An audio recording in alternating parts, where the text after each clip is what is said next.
Кога превенцијата затајува, државата нема друг начин освен да гони, санкционира и казнува. Доказите ќе покажат дека не може действието да биде само употребата на пиротехниката, злодело е и самото постоење на овој објект. Пулс бил смртоносна станица буре барот со години, но газдата институциите тоа никогаш не сакале да го видат. Со воведниот збор на кочанскиот обвинител Борче Јанев почна судскиот процес за пожарот во Пулс. Јавноста, рече Јанев, ќе остане шокирана на што се бил подготвен сопственикот Деко само заради профит. Димензијата на преземени действија и обемот на пропусти што постоеле кај овој човек се шокантни и запретпоставувачки. Ќе можете да слушнете и да видите што се бил спремен овој човек само заради профит и материјална нагодет, низ материјалните и вербалните докази и согледат и неговите одлики и досудености.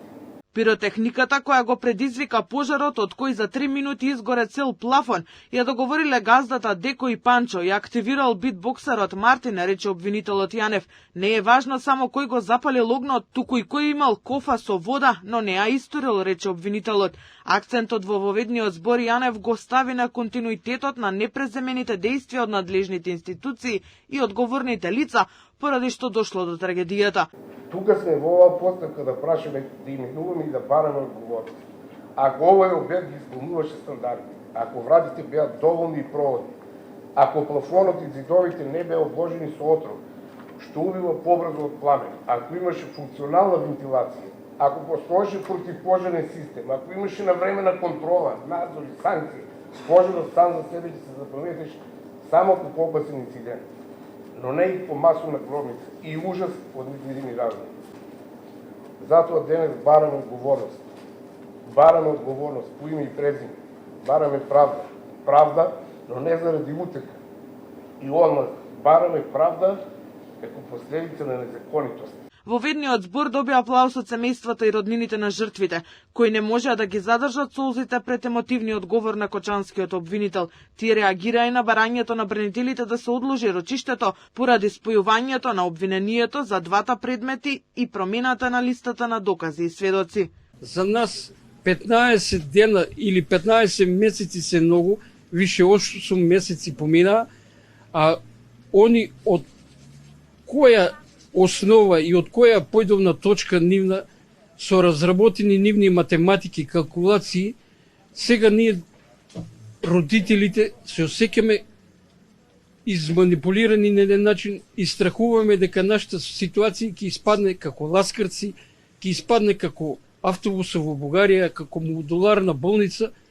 Сега видов дека има луѓе што немат никакви чувства, никаков осет, и со ова што сакат да ги бранат обвинетите, повторно не ги убија нашите деца, а со тоа не убиваат и нас. Ке дојдеме до вистината и правдата, рече судиката Дијана Груевска-Илиевска на самиот почеток. Им се обрати на семејствата дека судот ќе направи се за нормално да тече судењето без непотребни одлагања. Ке имаме респект кон тагата и болката на роднините на жртвите, но сите ке имаат право да си ја кажат својата верзија на случајот и да предложат докази. Ке бидеме транспарентни. Никој не може да знае колку време ќе трае предметот, дали 5 месеци или 5 години. Не можам да ветам брзина. Може да се направи грешка. Колку ќе трае судењето, никој не знае. Апелирам на трпение и дисциплина. Ке дојдеме до правдата.